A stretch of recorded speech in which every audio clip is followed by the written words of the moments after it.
Assalamu alaikum guys, and welcome to episode 5 of the Ramadan Lockdown series with the Groupchat podcast.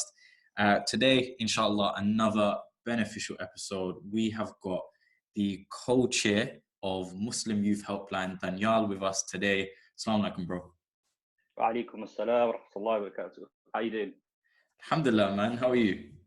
Yeah, not too bad, man. I'm good, alhamdulillah. Thanks for having me on the show, man. No, I was about to say, Jazakallah khair for coming on. I think it's a very good time as well for you to come on with, there's certain campaigns. There was a thread about Muslim Youth Helpline. So I jumped at the chance to try bring on someone, and you're the perfect person. And Jazakallah khair for giving me and the audience maybe like 30, 40 minutes of your time, inshallah. Yeah, So, that, bro. Come on, man. So let's start off with just intro about yourself, bro. Who are you? What do you do? That kind of thing. So you've kindly introduced me very well as it is. So my name is Danyial. I am the co-chair at the Muslim Youth Helpline. I've been on a board of trustees for about a year and a few months now, alhamdulillah. And me personally, I run my own technology consultancy. I've been in the tech industry for about 4.5 years now. MashaAllah. And prior to that, was kind of dabbling in and out of like the charity and politics sector. What did you do at uni, or did you? I did international politics. Oh, no way. Whereabouts? Yeah, Middlesex. Okay.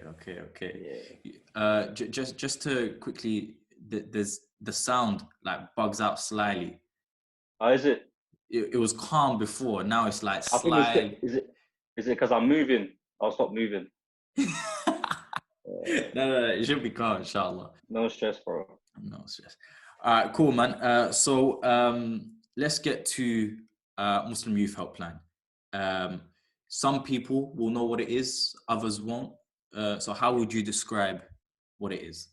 So in a nutshell, Muslim Youth Helpline is a free, confidential and non-judgmental helpline, particularly aimed at helping young Muslims, but we don't close the doors on anybody. So if anybody does call us and they are not young and they're not Muslim, it doesn't mean we don't help them. So yeah, MYH was set up just to give a bit of history around it. So MYH has been around for a little over 19 years now, alhamdulillah. So it started off back in 2001, where the founder, Muhammad Siddiq Hamdani, set it up. I think he set it up in his bedroom with 3 of his friends because he realized that there was an issue of young Muslims not being able to have an outlet. By the way, can you hear me, or is it still? Yeah, no, it's good. It's okay. It's okay. Right, yeah. Okay. Yeah. So yeah, he set up the organization because he realized there was an issue with young Muslims having an outlet, and it's just grown ever since. So it started off in the bedroom. The helpline started there, and it's just, alhamdulillah, it's grown. Obviously, it has its ups and downs, like any charity does. But I think one thing that MYH has always been is very connected to the community. So we've always remained a very grassroots organization. So yeah, that's what we're a helpline. But we also do we also do a lot of other stuff as well, other than just the helpline. So that's the core service. But we do outreach, we do training. We work with other organizations to equip them with the right skills and resources to deal with sort of issues that come up in their workplaces. So yeah, you could say that the organization has definitely branched out since its inception. Yeah, alhamdulillah. And a lot of people, I think mental health is seen as maybe a bit of a taboo subject within the Muslim community, right? And a lot of people, they don't acknowledge that they're going through anything. It's almost like we move and just keep going. So yeah, I'm very interested to know, like, what kind of calls do you get, like, normally? So, I'll be honest with you, it really depends on the time of the year. But you'll find trends such as towards like the July time of the year, it's a lot to do with exam stress. The same thing in September. It's anxiety around going to university or starting a new year and so forth. But the most common, is this in general or just on Ramadan? General. Yeah, no, in general it can range, man. Honestly, but the top, because what we do, we categorize every call, every inquiry we take, be it a web chat, be it an email, be it a telephone call. Yeah. We categorize what that inquiry was about.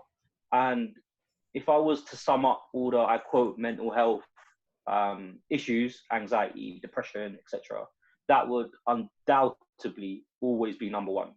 So that would always be number one: anxiety, depression, even as going to the places of suicidal thoughts. So undoubtedly that's number one. We get people calling about relationships, so family relationships, marriages, financial issues, employment issues, general stress, religious advice. The spectrum is very wide. So yeah, and like I said, the trends tend to change. So this Ramadan, we've definitely seen a big change as well. Tell me more about that. So what have you seen during this Ramadan? So I guess this particular, I think this Ramadan is very different to other Ramadans because we are in a pandemic. So we definitely got to put those two layers on top of it. So normally people are going through relationship issues, they're looking for like family advice, all that kind of stuff. Even religious advice tends to be the number one in Ramadan, which is go figure. But this Ramadan, we've noticed that the top three issues, and I actually looked at the stats today just for you. We noticed that the top three issues have been family issues, relationships, and religious advice.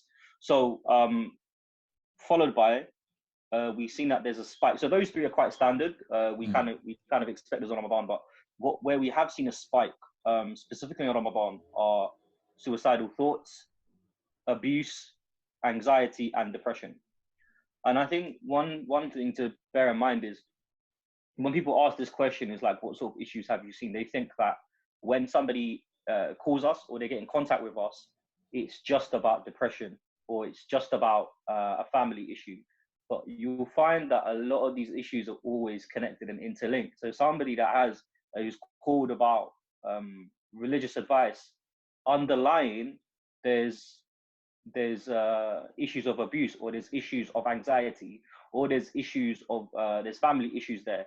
Do you get it? So it's not like it's not a sole issue going on. This everything is very connected. So yeah, that's one thing I'd say to bear in mind, that they're not linked. And I think just for the listeners, and when I first heard this, I was shocked to hear that during Ramadan there's spikes. You know, you'd think that the month of this blessed month, there'd be a down, like a complete just decline in calls. Yeah. So what I wanted to understand is, what is the kind of advice that you guys give, or do you guys do that? You know, like someone calls, they're struggling with suicidal thoughts during the month of Ramadan. What's the response? So I think suicidal thoughts is always going to be a very extreme case, because we have a responsibility. We have a safeguarded responsibility that if somebody is going to harm themselves to that degree, we have an obligation to report it. Okay. And we make sure that our callers, all of our inquirers know this. So all of our clients that reach out to us, we always have a safeguarding policy where we have to, by law, tell them that we will need to break the confidentiality if we feel like they are a threat to themselves, or they're going to harm themselves or harm somebody else, right? Right, yeah. So that is always going to be there. Now, in terms of what do we advise? So we don't actually advise. And that's where a lot of people get a misunderstanding. Like, well, what do you do then? A lot of people think that we are a counseling service, or we offer therapy, or like you said, we offer advice. We don't. What we do is we offer an emotional support service where we listen to people, and that is a big thing. And if by so we have a trained helpline officers who are on the helpline, and if they feel like that person needs help or they need that advice, we signpost them to the correct organization or the correct place. So an example is if somebody calls and they need religious advice, as an example, 9 times out of 10, for example, we signpost people to ITC UK. So yeah, we don't claim to be like religious experts. We are not. For people that don't know what ITC UK is. Oh, ICC UK. It's the Not myself. I'm saying for the audience, isn't it? Yeah, no. ICC is essentially the London. Oh, it's ICC. Yeah, ICC. So ICC UK is the Islamic Cultural Centre. Basically Regent's Park Mosque. Is a better way of saying it. So the London Central Mosque Trust. Yeah. Okay. So yeah, we signpost people there, for example. So that's an example of how we're not experts on it, but we signpost them to the experts. With people that call us with suicidal thoughts, it can differ because there's a spectrum. You've got people who have sort of pondered the idea. You've got people who are planning it. You've got people who are about to action a plan. And essentially each call requires a different take. It requires a different sort of angle on it. So it can go from listening to that person and signposting them to counselling services, all the way to needing to report it to the police because they're going to harm themselves, right? Yeah. So yeah, there's definitely a spectrum. But like I said, we don't necessarily advise or guide people. We listen because we are a confidential and non-judgmental helpline. And what we found is, and I'm sure everybody who listens could probably relate, is that there are always going to be times where, even as a Muslim, you somewhat feel shy or embarrassed to always give 100% honesty about maybe a sin or maybe something that you're going through, because of that, not the stigma, but because on the subconscious, someone is going to judge you. Maybe somebody might say that is haram, or you shouldn't do that, or don't do that, or that is a bad thing to do. And that 9 times out of 10, that prevents you from having that conversation again or wanting to open up to that person again. So for us, the helpline it's a safe space. It's an open place. We don't judge people. Like I said, we don't put the phone down to people who follow a certain sect or who don't follow a certain sect. We are an open helpline. We help everybody. But yeah, like I said, we listen. And just to touch on that, like before I joined the organization, I didn't have any like training around mental health. It was more so that I was like an advocate of men's mental health in particular. But as part of we do helpline training, right? So we train all our volunteers and we train all our helpline staff. And I actually sat in on that training. It was spread over 4 weekends, and the power of just listening to somebody is tremendous. So before that, I must have slept on it. Honestly, I think I just slept on the power of just listening, not saying anything, listening, asking probing questions, and giving somebody the opportunity to open up does more wonders than you think. If like I come from a background to where when we raised to help people, wherever you can, you try and help people by any means possible. And that usually means like physically, either you're helping them out you're giving them money, or you're trying to solve their issues or what it is. And this completely flipped the script for me. This was like, no, you don't engage in it. You allow the person to sort of find their own solutions, and find their own way. And yeah, it completely blew my mind going through that training, but it just showed how powerful active listening is. And to now go back to the question, that's what we do. Alhamdulillah. So you touched upon volunteers, yeah? Yeah. And just before I get to that, I wanted to speak about the calls. On average, how long do they last?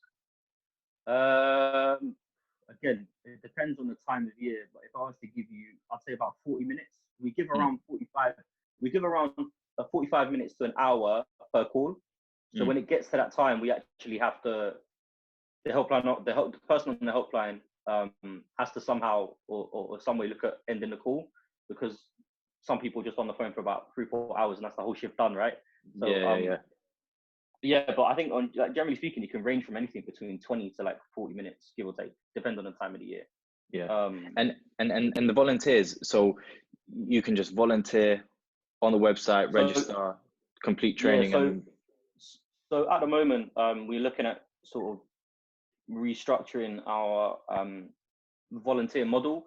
So traditionally what happened is a volunteer would sign up and we have them, we take volunteers on in cohorts, and we do so like every quarter.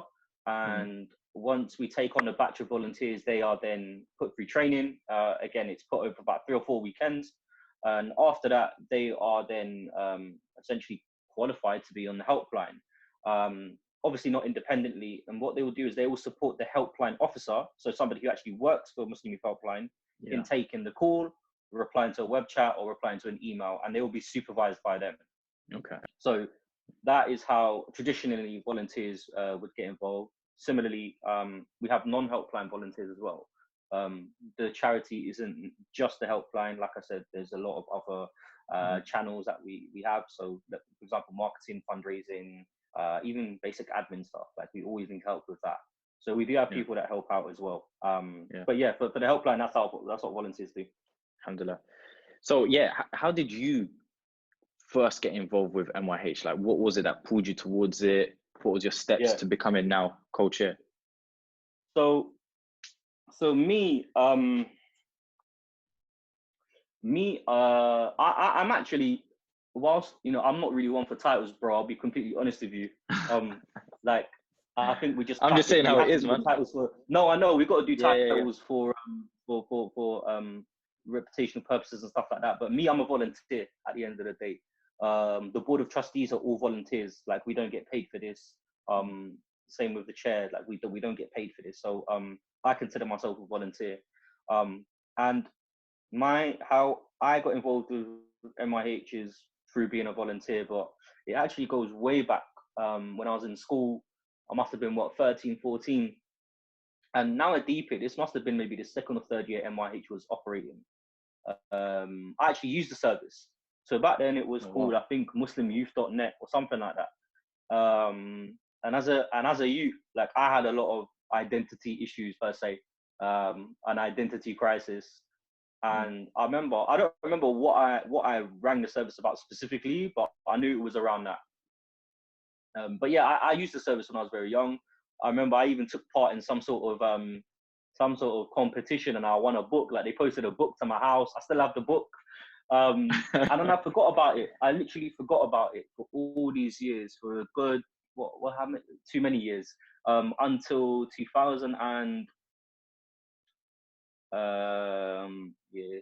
18. Must have been 18 now. Yeah, 2 years ago. 2018. Yeah, 2 years ago, right? And a friend of mine was interning at MYH, and they needed a new CRM system.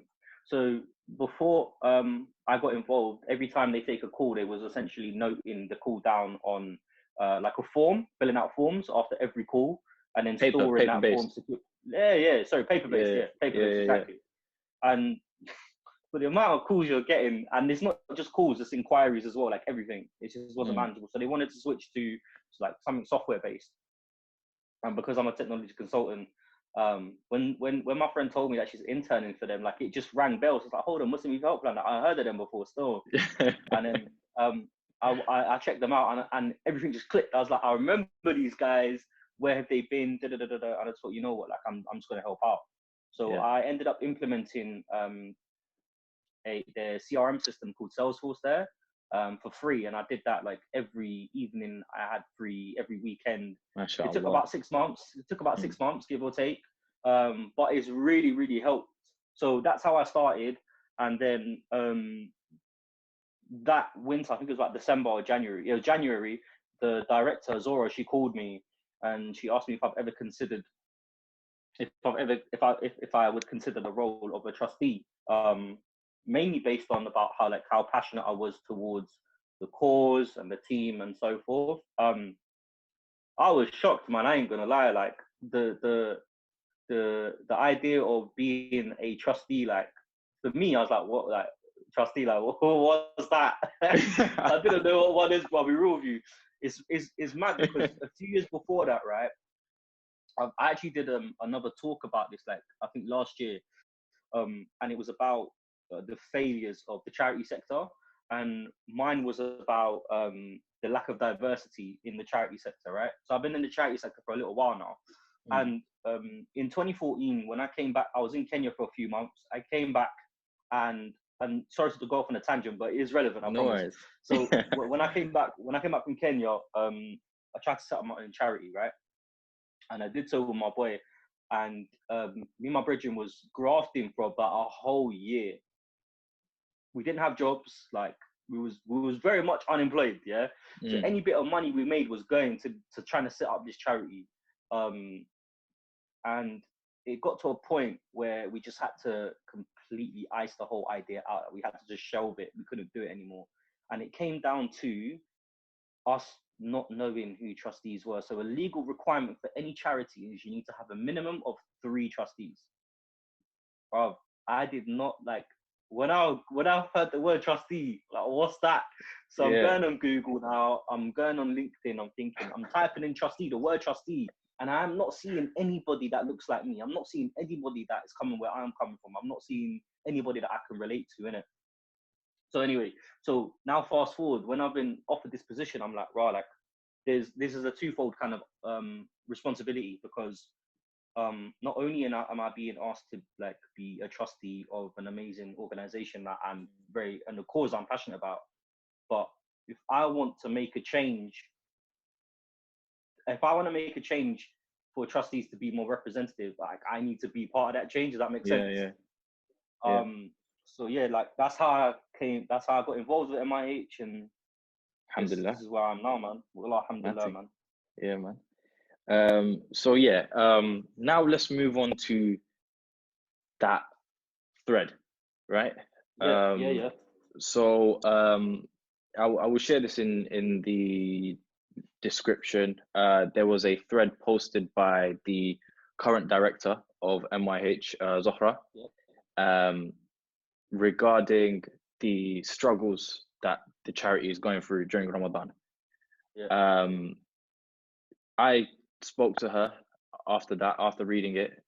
She said that this, that was a spur of the moment, and like sharing that was a spur of the moment, but actually that happens often. And so what it was calls being missed, and the calls that they were dealing with were of really, really volatile situations. SubhanAllah. So I just wanted to ask you, how has it been during this month of Ramadan, coping with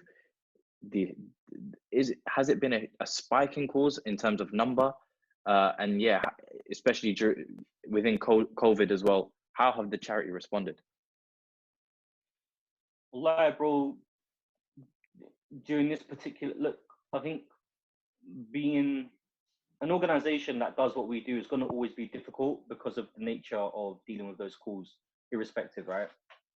But current times has definitely made it a lot more difficult. So there's so many factors that we have to think about as an organization. Obviously, the first and foremost is our beneficiaries, our clients, the people that call us. We've definitely seen a huge spike in, like you already know, is people with suicidal thoughts, but also people with, like I said, abuse, anxiety, and depression. So it's definitely been hard to swallow that people are going through these issues a lot more now. But I guess also like what we as an organization, especially like from a board of trustees perspective, is our staff as well. So it's not like before when everyone's going about their daily lives and the clients calling in other people who are suffering.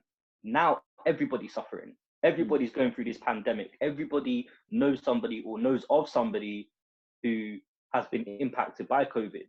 some people it's their direct family members. They have to be self-isolating. So we have to, like even now, I think about everybody.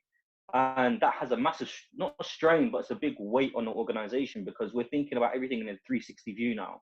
We're thinking about the safeguarding of not only our clients, but even more so like our staff now, and even the trustees. We have to think about absolutely everybody.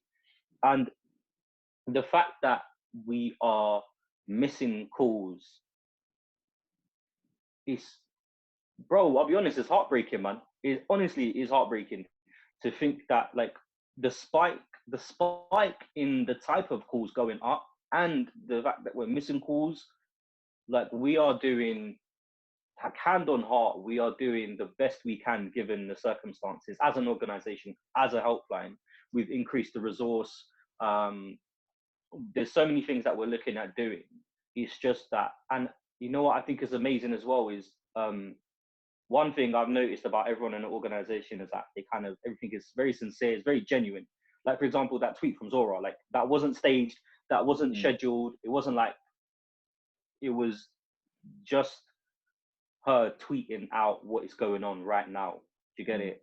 I've done it as well a couple of times in the past, and it is, I think one good thing out of this this scenario is that the community have the response that we've had from the community, people like yourselves, your peers and your colleagues, and your friends, of course.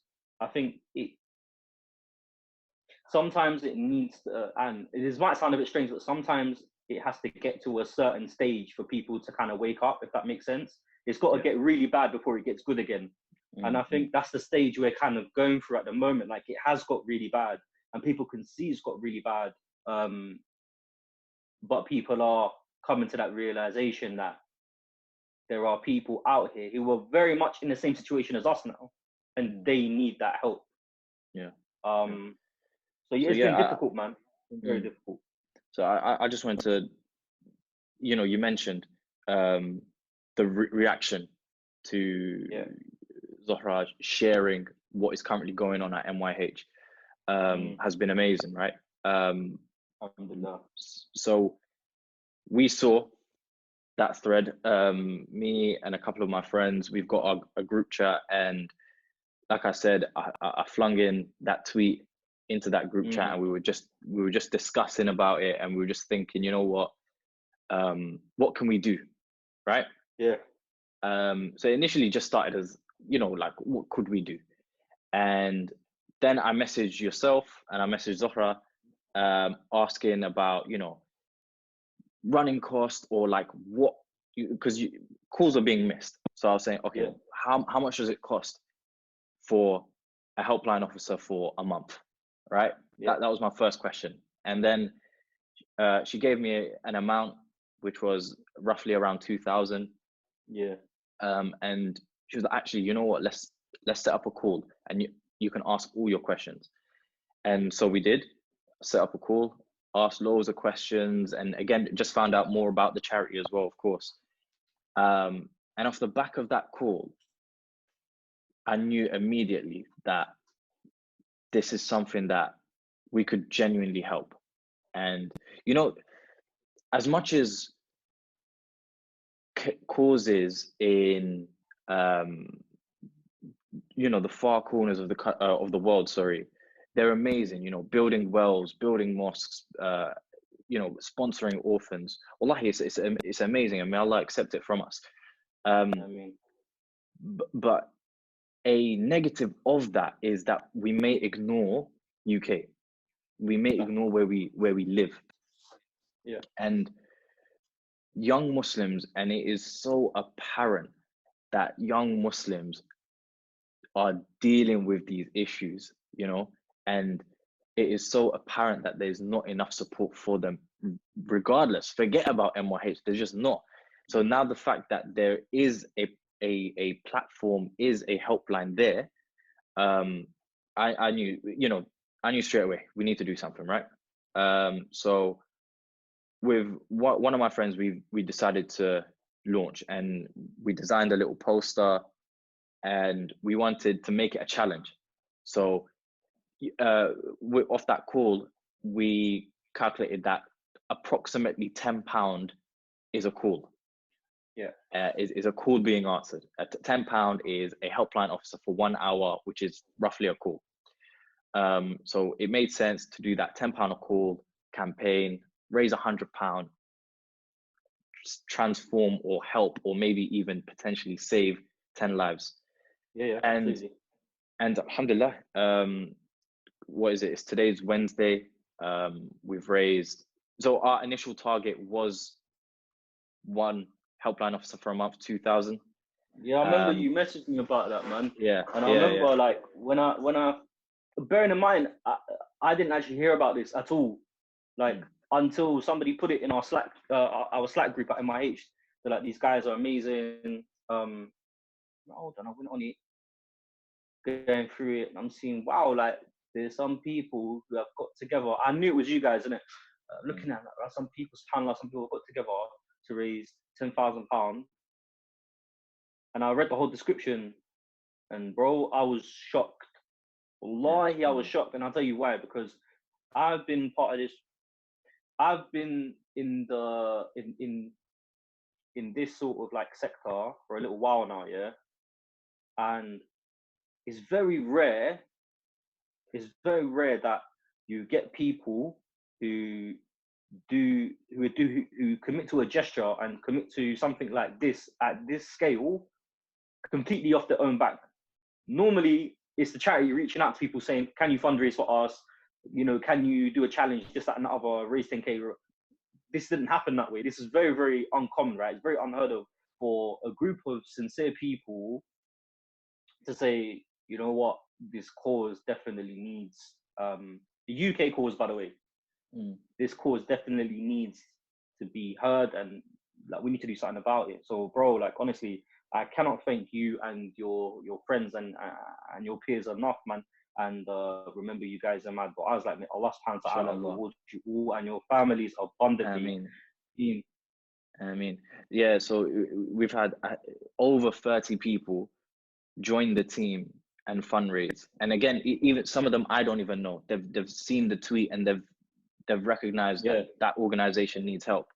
And they've set up, and you know, people have raised over £1,000 themselves, and subhanAllah, we've raised I think over 7.5. Over 7 now. Over 7 now, mashallah. So inshallah, with the potential release of this episode, we could try and climb and get to that 10, and you know, it would be a huge feat. For again, it just proves that when a community recognizes a cause, they have the capability to support it. Absolutely, man.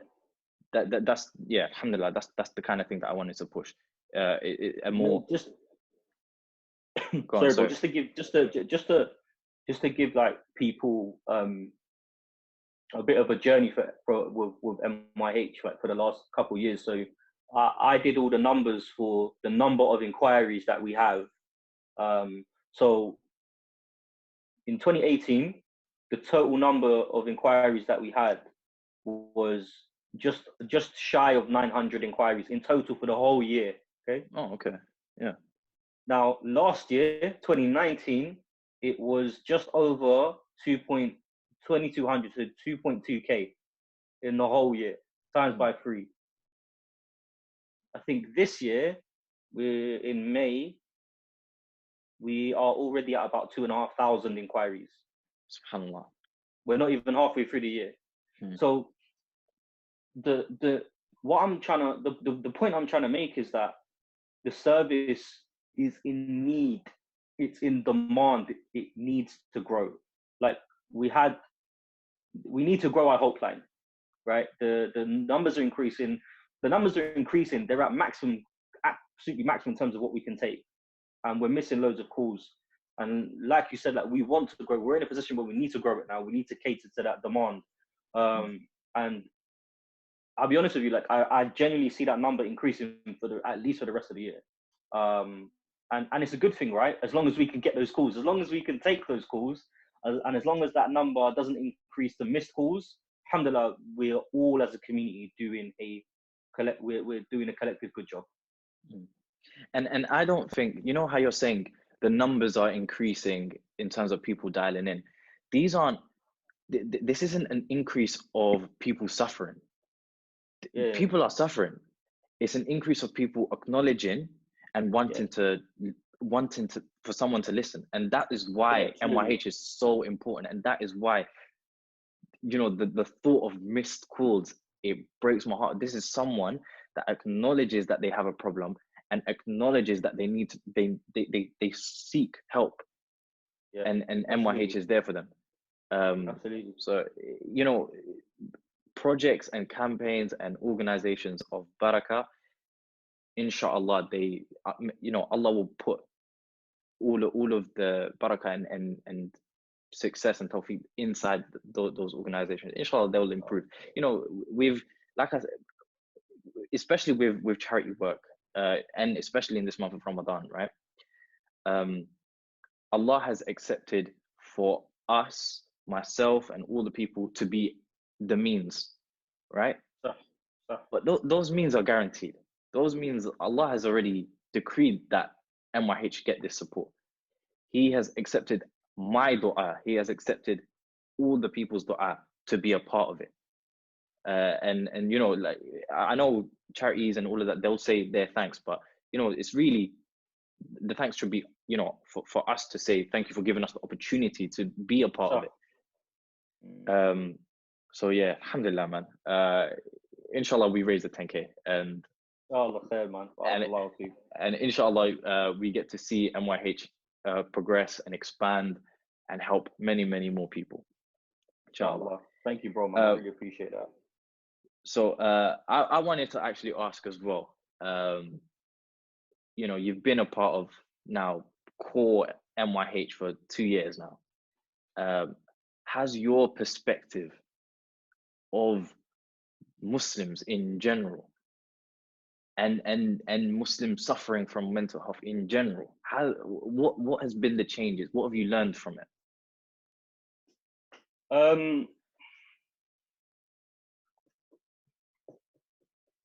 Deep question. It's a different one. It's a different one because you know why? I think it has changed, bro, because like the position that I'm in, like being a part of an organization like this, like I see it as an amana. Like I see it as a responsibility. I see it as an honor. Honestly, like I genuinely see it as an honor. That's why I don't like dealing with titles and all of them things there. Like for me, it's a very honorable thing to be in an organization like this. And I think that like Allah has given me this responsibility. Allah has given me this opportunity. Like a few years ago myself, like I said, like I was in a very dark place where, like I said, I had to shelve that. Like I grinded for a whole year to set up a charity. It didn't work out. Now fast forward, like Allah has given me this amana. Do you get it? So I would definitely say that my outlook on mental health being a taboo hasn't changed. Like I've always known that it's something that nobody wants to speak about. That said, it has got better over the last couple of years. People are conversing about it a lot more. Organizations are like taking it on board a lot more, but there's still a lot more work to be done. That said, my understanding of what goes on behind the scenes, particularly mental health organizations, has absolutely changed. Absolutely changed. We don't think about like honestly, for example, like how you and all your peers and friends read the thread from Zora, like how it connected with you and how it impacted you. We have people who do that every day, who are taking those calls every day. And it's not just one story, it's different accounts, it's different people's lives. And even from my perspective, like we obviously it gets reported back to us, and even if there's safeguarding issues, we hear about it. Over time, it definitely takes its toll on you. For me, it motivates me to do more in it. For me, it's like we need to do more. We constantly need to do it. But it's definitely changed my perspective on how I see the concept of mental health, because before I just thought it as anxiety and depression, right? But I never used to know that things are connected, like family issues. Like, for example, someone who's suffering from family issues, but it's also suffering from abuse, and that's leading them to have suicidal thoughts. And it's just it's a whole journey. And mental health is not a thing where people, you take a tablet and overnight automatically it's gone, right? And that's not me completely negating that medicines and tablets might be a solution for some people, but what it is me now understanding is that it's a managing thing, right? We all have mental health, whether we like it or not. We all have our mental health to look after, and some people have better coping mechanisms than others. But it is what I have now realized is we're all in this together, man. Like, honestly, we are all in this together. Wherever, and the smallest things count, akhi, bro. Wallahi, bro. Like, you can talk to your brethren, you can talk to whoever it is, your grandparents. Wallahi, like, talk to anybody normally about it. Just normalize the conversation amongst your own people, and that is a very small step in the right direction. That's one thing I've learned, and that, I guess, that's my perspective on mental health. Like, I've had to normalize it within myself, within my own environment, within my own circles. You get it? So yeah, man, alhamdulillah. Wallahi, alhamdulillah. Alhamdulillah. So yeah, man, I know we've been going out for a bit now. So I just wanted to quickly try to wrap up. Yeah. We've got a few questions that I will. How does this question thing work, though, man? So basically, man, I'd tweet out my, like, a anonymous kind of question thing, and people just ask their questions, bro. Okay. So what? No strange questions, I hope, man. I won't be reading them if they were, bro. Hang on. All right. Cool. Yeah. So you've said it's not just a helpline, is it? It is. You can email and you can. There's an online chat service as well, right? So when we refer to the helpline, we mean the telephone line, we mean the web chat services, which you can find on our website, and we also mean the email inbox, which is help@myh.org.uk. It's all three of those, Yeah. So yeah, just someone was asking if they wanted to remain anonymous to keep their confidentiality, to not go on a call. Yeah, so that's absolutely fine. So it's entirely your decision whether you want to give your name or any details about yourselves. Obviously, the details help us in understanding more about our beneficiaries, for example, age ranges, locations, all that kind of stuff. But you are more than entitled to not give any information. Yeah. We've got two questions about do you guys turn away people that aren't Muslim and aren't young? You did mention it already, but how do you do it? It's like, say for example, someone who's, a middle-aged white male calls in. I'm sure that is like super rare. But what do you do? You'd be surprised, bro. You'd be surprised. No way. A middle-aged white male could be Muslim, bro. Oh no! Of course, I'm saying non-Muslim. Why? I'm drawing you out on your own podcast. No, I get what you mean. And no, I get your point, right? And we get that question all the time. It's like, well, what if somebody who doesn't fit your criteria calls you? Actually, we don't hang up on them. We treat them the exact same way, because 9 times out of 10, all that person wants is somebody to listen to them. They need that emotional support. Do you get it? And emotional support isn't age specific. If somebody's talking about an issue they're going through, we have a duty to just listen, bro. Do you get it? So if we find that somebody is a non-Muslim and is not young, do we put down the phone? No, we don't. We take the call, we handle it just as normal. That's calm, man. You know what? If I did, I'm gonna cut that question out, but fam, your answer was brilliant. Okay, inshallah. Let me see this. Okay, there's 2 more questions. We might as well make this a long episode because it's been so beneficial, alhamdulillah. So if a caller is at crossroads with how they feel mentally and in terms of the deen, what is the response? And so the question is, do you advise? And now I've learned that it's not an advice, but do you bring up deen or anything religious to help them? Do you, talk about, stories of the Prophet ﷺ or? So, bro, like at the end of the day, like we're Muslims, innit? And if we are able to relate to somebody in that way, then yes, we are able to. Of course, if somebody's gonna ask me a question about hadith and say, "Do you know the hadith?" I'm not gonna be like, not that I'm on the helpline, by the way, but our helpline officers wouldn't say, "Okay, we can't talk about religion, so I'm not gonna tell you whether I know the hadith or not." Do you get?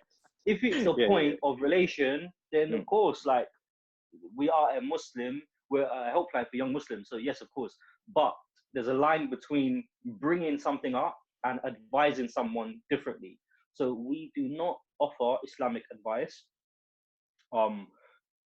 simply because we leave it to the experts. We leave it to the scholars. And like I said, we can refer people to like the likes of ICC UK, who are very well established in dealing with religious issues like that. But when there's a crossroads, we can signpost them to multiple organizations. We don't need to signpost them to one place. So if we think if our helpline officers have been on the call for about 40 minutes, or even if they're like a regular caller and we feel like they would need counseling and they could also benefit from Islamic advice, then we can signpost them to both organizations actually. So I hope that answers that question. Here's a question. Salam, in regards to MYH, I was wondering if there's any way to intern or volunteer with them outside of London. I'm seeking a career in psychology and mental health. I'd love to be a part of MYH. Very specific. Bro, I feel like I'm on one of those, one of those the fundraisers they do on like Islam channel and that. No, but for real though, wa alaikum salam, and you're bugging out, man. Go on. Absolutely, man. We always try and help the community in like every way possible. The best thing to do is send an email to info@myh.org.uk. So that's info@myh.org.uk. So right now, the ways of supporting right now, I'd say definitely check out the fundraising.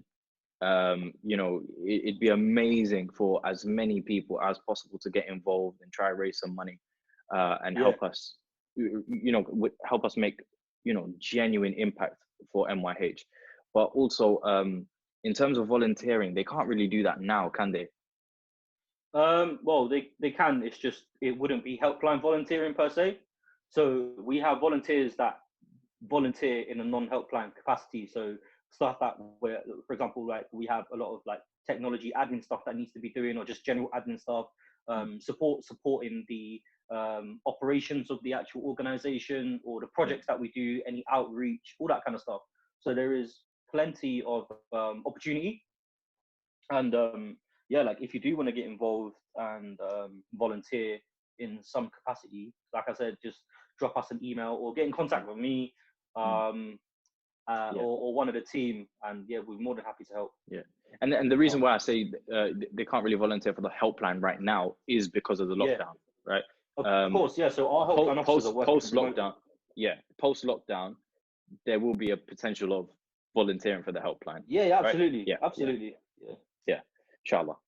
So that's the questions that I got, and we can inshallah try wrap up this episode. I just wanted to finish it off with saying Jazakallah khair, you've been a wonderful guest, but also it's been amazing to get that insight into Muslim Youth Helpline. I've heard so much about it, wallahi. It's not even just been that thread.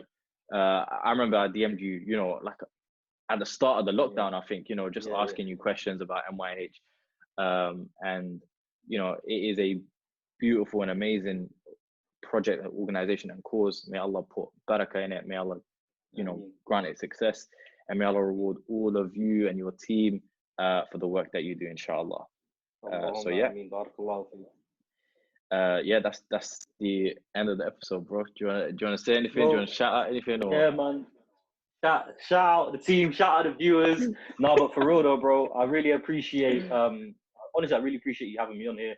Me, like, I'm not somebody that goes on to podcasts or I do interviews and all this stuff. Like, I don't like it, innit? But me, it's that cliche of real recognize real, and I can see that what you do is with khair, it's with sincerity, you do it from a genuine place, bro. And Allah, like, I wish you the best with this podcast, man. And definitely, if you're viewing this and you haven't followed the Group Chat podcast already, make sure you click that button, subscribe, follow, click the notification button, all of that, man. But nah, for real, though, man. May Allah reward you. Love, may man. Allah bless you, I man, mean. and put success and barakah in everything that you do, bro. I mean. And this, you know, this is the first time I'm talking to my man as well. So we're talking like we're boys from day, but yeah, alhamdulillah, bro. That's the end of the Group Chat podcast. Like Danyial said, make sure you follow us on all of our platforms, and just let us know how the podcast is doing, how you're enjoying the episodes. Jazakallah khair. Assalamu alaikum wa rahmatullahi wa barakatuh.